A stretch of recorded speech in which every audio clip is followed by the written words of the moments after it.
त्यासाठी लागणारं साहित्य पाहूया। इथे मी 1 वाटी तांदळाची भरड घेतलेली आहे।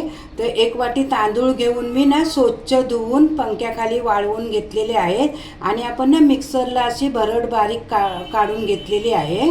आणि त्यासाठी आपल्याला ना त्याच वाटीने 1 वाटी गूळ घेतलेला आहे, अर्धी वाटी ओलं खोबरं, 1 मोठा चमचा तूप, 1 चमचा वेलची पावडर आणि 1 छोटा चमचा हळद पावडर। गॅसवर मी ना एका पातेल्यात 1 लिटर एवढं पाणी मी उकळत ठेवलेलं आहे। ते आपलं पाणी आहे ना छान उकळलेलं आहे। आता आपण ना त्यात हा रवा टाकून घेऊया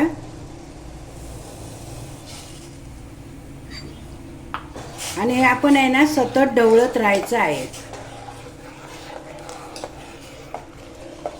तांदूळ शिजेपर्यंत आहे ना आपण ना सतत असं ढवळत राहायचं आहे, नाही तर तांदळाच्या गुठल्या होतील। त्यामुळे आहे ना आपण असं मीडियम गॅस ठेवायचे आहे आणि असं सतत ढवळत राहायचं आहे।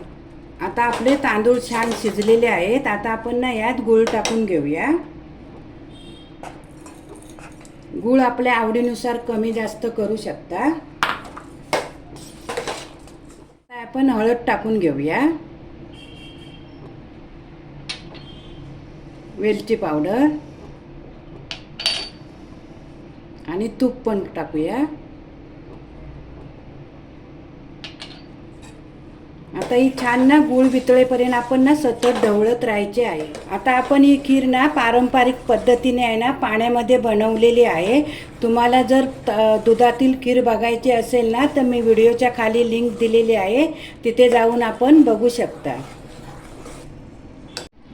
आता आपण यात ना ओलं खोबरं घालून घेऊया आणि असं ना मस्त व्यवस्थित अशी छान मिक्स करून घेऊया। आता आपली खीर तयार आहे। आता आपण गॅस बंद करून घेऊया। पारंपरिक तांदळाची खीर कोकणात माळवसात पानावर वाढण्यासाठी हमखास बनवली जाते। चवीला छान आणि खायला अत्यंत पौष्टिक अशी ही खीर तुम्ही नक्की करून बघा आणि कमेंट करायला विसरू नका।